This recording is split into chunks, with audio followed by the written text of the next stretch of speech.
malo mo lerei pea kukuri ke u whakamalmalo at pimu e ngai tala whakatap ka kata wa e whunua pea mo i lotu whaket pea mi he e ku ngai polokalama kai ata mua mo ko whanga maari e koni ke whakahoko atoi e ku polokalama ako economika mai whanau ako ai a wilo ko e economics for students kai nga whanongo hangi pe ko ia ku mo whaanga maheni aki ko e se nolo foko ni ko ke whakatau mo api ki haka winga ta ko e taha ngai ka winga o e se nolo ko ni ke tala noa e tala o tonga pa mo historia o tonga o ka watu kia e tau ngai palo wepi whakatonga o ngai taanga mo ngai maa imoa pa mo e ngai ka winga ke hepe pe ko e taha ene whakaukau fisifisimu a mo e ka winga ku turifua kai mo tuani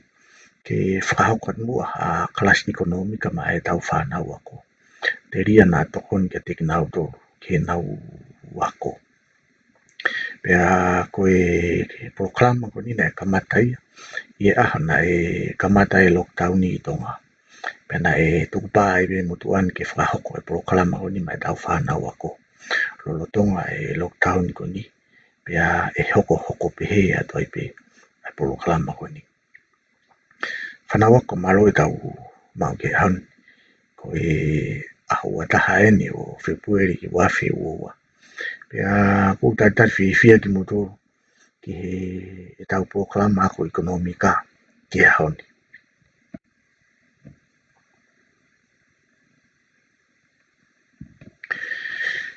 Ko e topiki ko to mai ki tau tala noa i he aho ni. Ko e international economic integration. Ki mua ki u tala noa i he kawinga mahu inga ko ni whanau. Ko fie o atu ngai whakau ko ni ke tataki aki e polokalama ko ni. Ko e taha fuki o e tau mua e ako ekonomika o hangi ko ia wha he aki mehi e toko lahi. Ko e ako ke whihu aki o e paanga. Pea o kumo ni pe ka venga ko ia. Ka ko e uho pe mo e mafu o e ako ekonomika. Ko e tau whatotolo ia mo e tau ako ke whaunga. Te tau whakaonga ia e tau scarce resources. E anga whawhiwhi e tau hanga whakatoria. E tau unlimited want. Pea mo e need aki haki i resources o koe kai ke whiunga. Pea koe whakaukau ko ia e whanau. O ko whakaamu maupe ke pine i atu ki e tau prokalama. Ko e tau wako e ekonomika. Mahu inga au pito ke tau tō mai. Hai ngahi whakaukau i heanga e tau nofo whamiri. E tau nofo he kolo. E tau nofo he society. Mo e tau nofo i he whonua. Pea ko e ngai whakaukau ko ia. O malawa pe ia o apply ki ngai u kawinga la lahi. Hangi ko ia ko kawinga. O tau tala noa i e aho ni. Pea te uatu pea ki whakataata ki ne tataki e tau whakaukau. Ka pau ko e tau nofo he kolo. O ku tau whakaukau ke whakotu ha tau ki kautaha la langa. O ku o si mahino pe ko e whakaukau ko ia. Ko hai pe i he kolo o ku tau mau e fu i whakaukau ta tau pea mo e interest ta tau. Pea te tau lava rewa whakotu e ki kautaha la langa. Pea pa te tau tō mai ki he whakataata e ta. Tau pehe ko e ai ki whakotu e tau business. Ko whakaukau ko ia ku whaingofua apu to pe mo ia. Ka ku mahu inga mau pe ko taimu tau whakotu e tau business. Ko e ngai kupwhi lawe pe ko kina tolu e iai ai whakatotu o kia e tau business.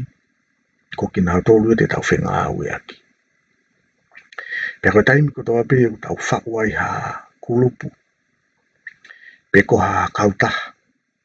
O koe ngahi mea la lahi o whia ke tau whau aki.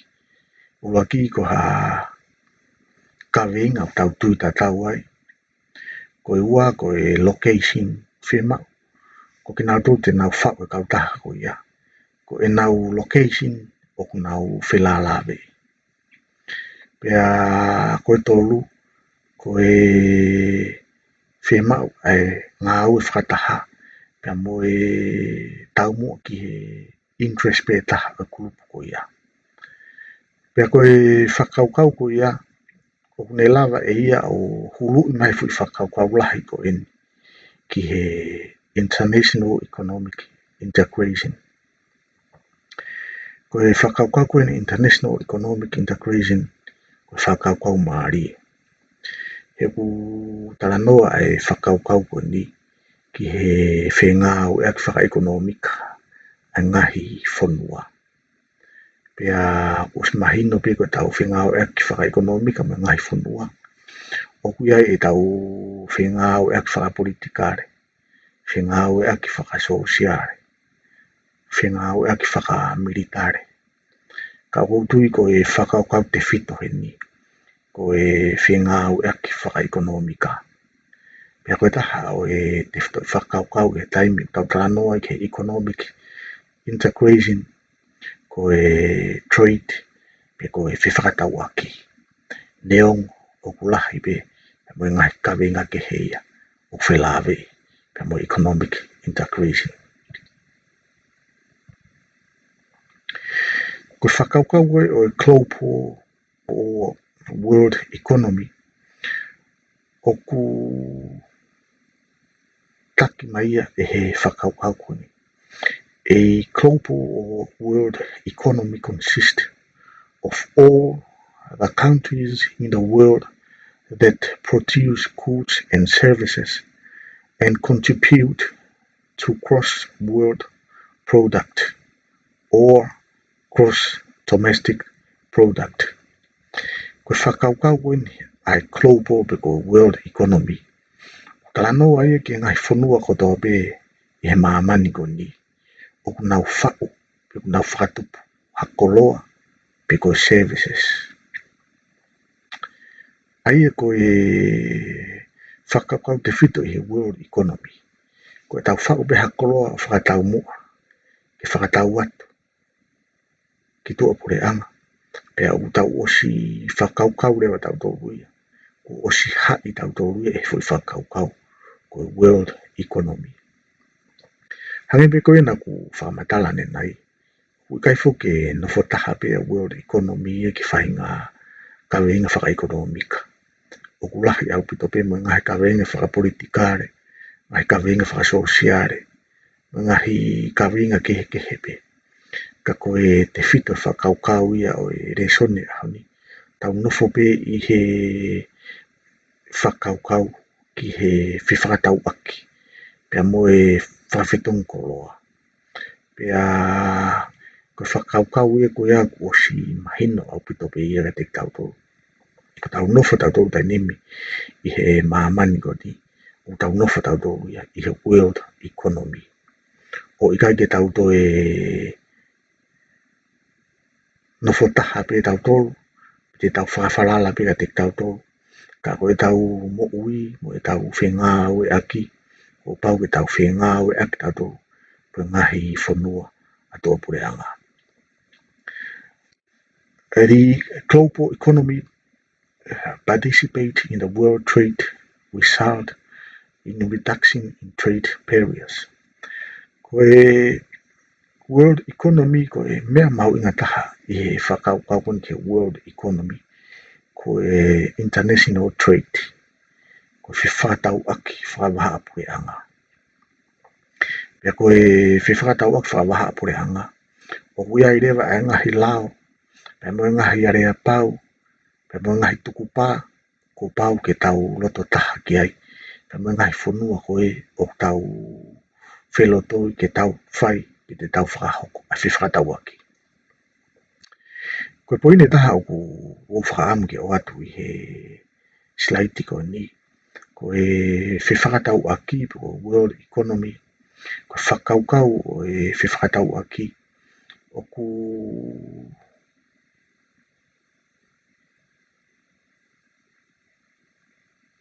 mahau inga au pito ke tau ilo e tau whelalawe, pia mo ngai whunua kaunga api, mo e tau whelalawe mo ngai whunua utoe mama oange. I ka ingata pe i he whelalawe i whakapolitikare, whakasosiare, whakaekonomika. He koe ngahi i whelalawe i ko ia, tene lava rewa e ia whakawhaingofua i tau tō ke o mai, hangai whakaukau ko whengai whunua, te tau whewhakatau aki tau ataina mo ia. Pe hange pe koe au asi he poini hanoua koe nā, poini hanoua koe ni, uhinga ia, ko taimi pe koe u tau kaua i he whewhakatau aki. Pe ko pau rewa ke iai pe mo e reduction in trade barriers, o hange koe tariffs, ko e uho ia pe mo e whakaukau e whewhakatau aki. Ko pau pe ke to'o, ai ngai whakangata te tau whakahoko ki a whunua. Tau whakatata al pe eni. Pau ko tau lototaha ke tau whewhakatau aki pe mo fisi. Ko pau rewa ke tau reduce e tatou trade barriers. Ai ngai whakangata o kune tata off ki tau tōru mo fisi. Ke whakawhaingo fuai e tau whewhakatau aki.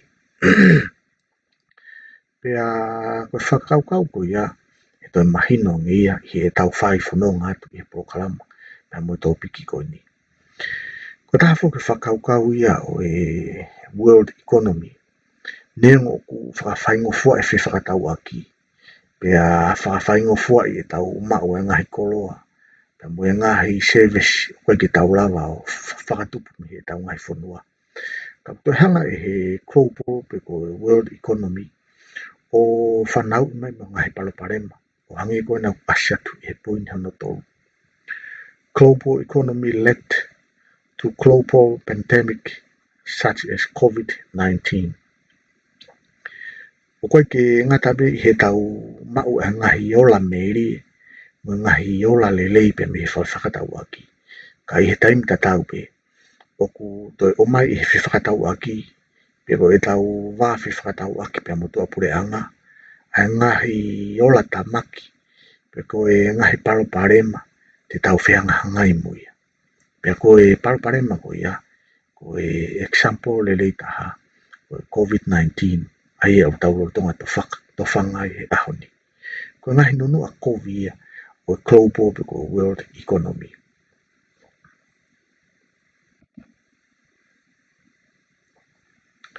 Ko whakaukau laki ki he world economy ko e economic integration. Ko economic integration ko e liberalization of trade.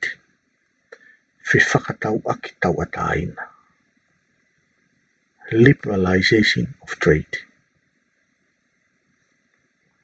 I kai ke toi ai ha mea tene hanga whakaatungi ai.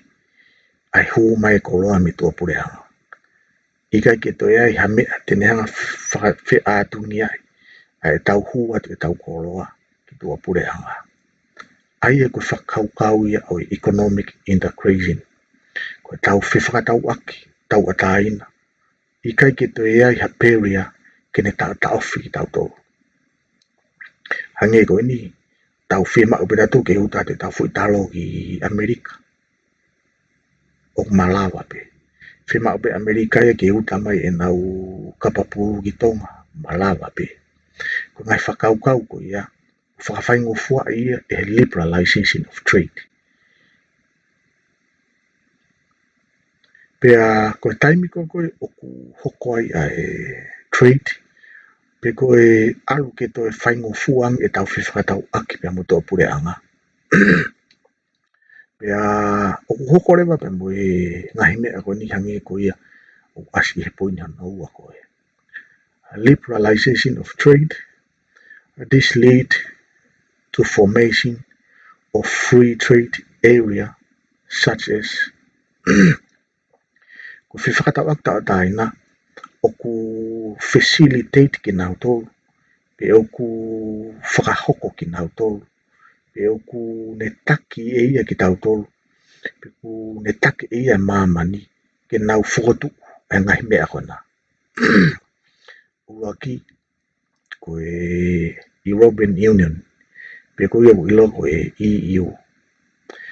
The EU is a political an economic union of 27 member states that are located primarily in Europe.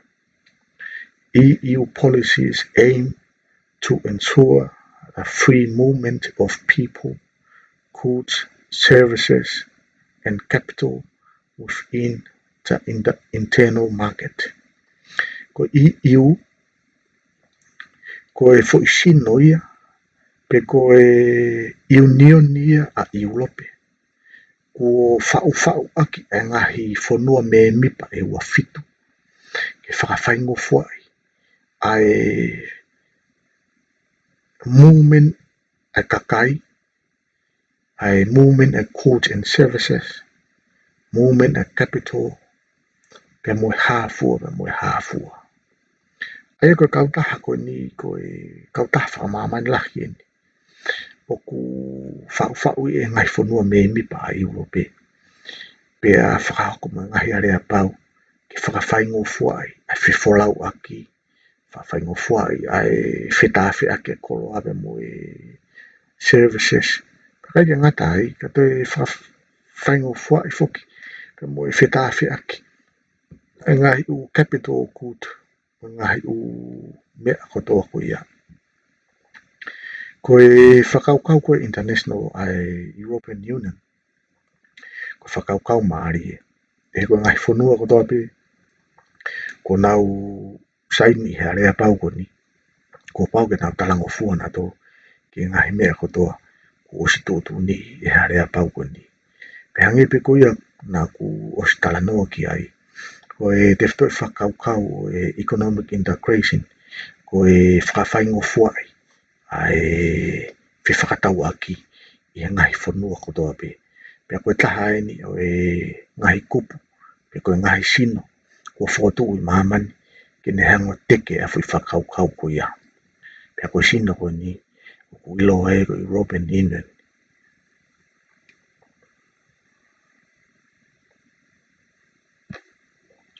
Ko sino hono ua, o ku ne teke e whakaukau tatau, o ku ilo e ko North American Free Trade Agreement. Pe o ku ilo e ko NAFTA. The NAFTA was implemented to promote trade between the US, Canada, and Mexico. Ko e NAFTA ko e fuisino mo ia, na e whakotu ke ne hanga o teke, o poupou, o tau kawe, ai whakatau aki tau ataina he waha o Amerika, mo Kanata, mo Mexico. Ka pate mo whakatonga i a ngahi kautaha lalahi, pe mo ngahi u International Organization ko nko talanoa ki ai, o ku nofo taha pe na kawe inga, i hono teke, ai whakatau aki tau ataina. Ko e whikatolu ko e ASEAN Pacific Economic Cooperation. Piko ia uilua ko e APEC. Asia Pacific Economic Cooperation. The APEC is an intergovernmental forum for 21 member economies in the Pacific Rim that promote free trade throughout the Asia Pacific region. Ko e whakakau tātau pe tek e Asia Pacific Economic Cooperation. Ko ngai whanua me mi pai e wataha i he Pasifiki, pe mo Asia ko nau tukupa, ke nau whengau e aki o teke, ke nau whewhakatau aki tau ataina.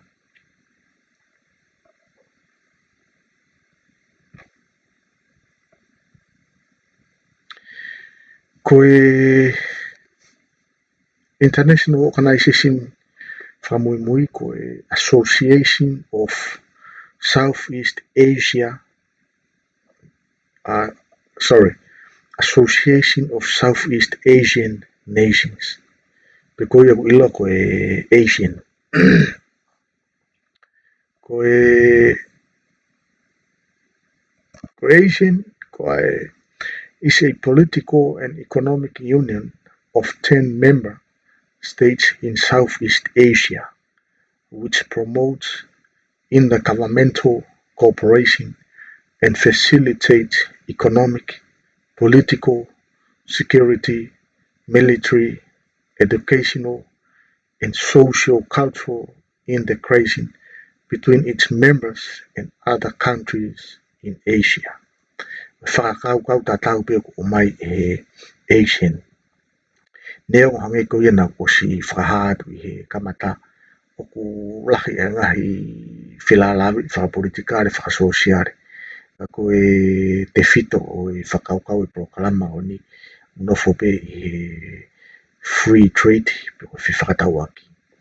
Ai e ko e association ko ni whakaukau tātou pe unau to e whakahoko e nau tolu. Ko hono teke mono poupou ai whakatau aki tau ata aina i he waha o e ngahi u whanua i he Southeast Asia. Pea au maari e whuki a ngahi association ko ni he oku ne tataki ma e ia ki tau tolu ki he whakaukau oku i loa ko multinational corporation. A multinational corporation is an international economic integration carried out by multinational corporations such as Toyota, Coca-Cola, McDonald's. Ko e whakaukau ko ni o multinational corporation. Ko e whakaukau ke ngai u kautaha lalahi whakamamani lahi. Pea ko e ngai u kautaha lalahi whakamamani lahi ko ni. Oku ne teke e ia mo whakaukau o e free trade pe ko e whiwhakatau aki tau ataina. Pea ko ngai kautaha whakamamani lahi ko ni. Oku tui ko ngai u example o le leitahaina. E lava ke tau tō mai, ke tau sio ki hai. Ka pate tau sio ki mamani, tau pehe tau sio pe ki tonga. Ko tonga, te tau mawai mea lere Toyota.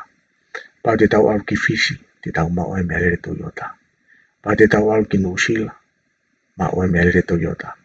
Pa te tau hoko atoa ki Amerika, Australia, mawai mea lere Toyota. Ko ngahi u multinational corporation ia, o ne hanga whawhaingo fuai. Ai whakaukau ko ni i he whiwhakatau aki. Pakapati tau tō mai e whakaukau ko ni ke Coca-Cola. Ko Coca-Cola ku iloa mo e ko multinational corporation. Ko e ngahi kautaha lalahi. O nau teke e whakaukau ko ni. Pe una hanga whawhaingo fuai e whakaukau ko ni ke whiwhakatau aki. Te tau o ki Tonga, te tau o ki Nusila, te tau o ki Fiji, te tau o ki Britania, te tau o ki Amerika, te tau o ki Australia. Te tau ma upe ai Coca-Cola ai. Coca-Cola piko tau winu i Tonga, ko ia piko winu i Amerika. Coca-Cola piko winu i Amerika, ko ia piko winu i Britania. Ai ko whakaukau e multinational corporation. Ko ngai kautaha, ko nau hanga o whakamari, mo fusi mai a mamani, ke nau nofo pi i hafo i umbrella taha. Nau nofo pi i hafo i society taha. Ko tau pehepe ke tau winu Coca-Cola i Tonga, tau winu Coca-Cola. Nengo whau mea ko ia pe ko kautaha e ko ia peisi Amerika. Ko pau pe ke tau malawa pe tau tōru o Ausia, ai ngahi ko loa ko ia. Pe ko e whakaukau e multinational corporation. Ko ngahi kautaha lalahi, ko nau hanga whanau nau a mamani, ke nau share ai goods and services iha taimi tatau pe ko goods and services ko ia o ku e whakatori a kotoa a mamani kotoa. Pe hangi ko ia na ku tāno ki ai ko e Coca-Cola ko e multinational corporation ia o ku ne hanga o whawhaingo fua ia mamani ke tau enjoy pe ke tau hanga consume whainga koroa ko ia. Neongo e tau wāmamao, neongo e tau kehe i he resources.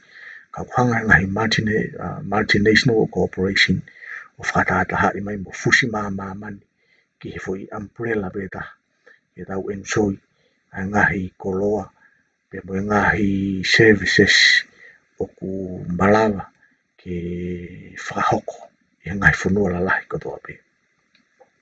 Ai ke ko polokalama e ahoni talanoa ki he whakaukau o global pe ko international economy. Whakaukau foki au global pe ko international economy. Ko fushi mai a mamani. Pe ko aru ki te ngau wawhenga mamani. I he whakaukau ko nau whenga we aki. Pe mo po o ngai whakangata I he international trade. Pe ko ko uhinga ko ia o ku alu whanua ko toa pe ke ne mau ai lelei pe mo ngahi koloa o ku malawa ngahi whanua whakalakalaka nge o mau. Ai ko whakaukau he polokalama ahoni ko international economy pe ko global economy. Ko whakaukau ki free trade pe ko whakatau aki. Whakatau tau ataina. Pea was mahino pe me he whakaukau ko ia. Ko whakatau ak tau ataina ko toa pe. O ku whawhaingo fua I kina tau ngahi international organization ko na nau tāno gai. Ko hangi ko EU, ko NAFTA, ko APEC, ya mo ASEAN. Ko ngai kau tahalalahi ia, ko fotu I maman, kina hanga whawhaingo fua a whakatau aki. Pea ko osi ai fuk pe mo ngai regional organization nia, o ku whengawe ake ai atonga pe mo ngai whanua Pasifiki. Kene teke a whakaukau tatau, o hangi ko pikta pe mo peisa. Na fotu o ki nau o ke whawhaingo fuai, tau whakatau aki. Pe mo ngai whanua, kau ngāpi, pe ko ngai whanua, Pasifiki. Kai ke ko whakaukau ki he international economy, kai he taim tatau pe, ko ola pe mo nunu a COVID o ngai whakaukau ko ni, o tau osi sio tonu pe ai he ahoni, o hangi ko tau au sia, I he ahoni, ai mawhola ai mahaki COVID. Ko tau polokalama ia ke ahoni fanau, pea aku tui, tokoni pe polokalama ko ni ke whengako, o ku mo whakahoko. Hangi pe ko ia ku mo wangamahini aki, ko ngai komen ko toa pe ko ngai whehui. O whamone more tuku mai pe ki he ku YouTube, pe ko ku email ko na, o ku hahatu ko na. Maloh mo lava mai ke ahoni, pea o ku kore tai pe ka teki mo tolu mo access mai ke polokalama ko ni, mo whamone more ala share te polokalama ko ni, te ria na si I lave monu ai, tau whanau ako. Ngata ngai tau ki polokalama ako ekonomika ke ahoni pe ko ia uilo ako economics for students. Pea te utoki hoko atu, I he kahau, I ha kawinga ke. Oko whawhi ki moto whanau, mo ki moto kutoa pe mo mea mai ke polokalama ko ni, ka pau ku ia hamu whanau pe ko ha taha interest I ako ekonomika. Pea mo whamore more subscribe mai ki he channel ko ni, e hoko no atu e ngahi klasi ekonomika ko ni, I he kahau. Ka tau ngata muai ki he whiawhini, ka mo mea tua whātu.